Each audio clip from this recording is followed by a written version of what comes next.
Hello everyone, welcome to Commodities Podcast. This is Rakesh Khanna from Sharekhan 𝗬𝗵𝗿𝗶𝗲. Today we have an update on crude oil. NYMEX crude oil price resumed its positive trading, clearly now to surpass $78 barrier and reinforce the expectation of continuing the bullish trend in upcoming sessions.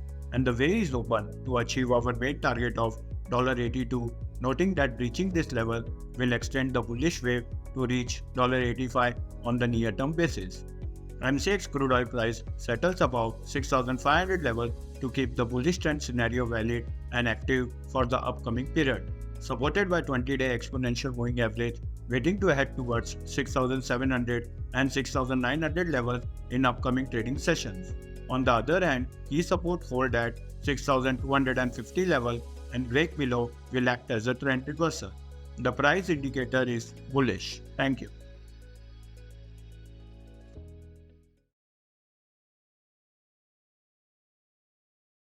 Investment in securities market are subject to market risks. Read all the related documents carefully before investing.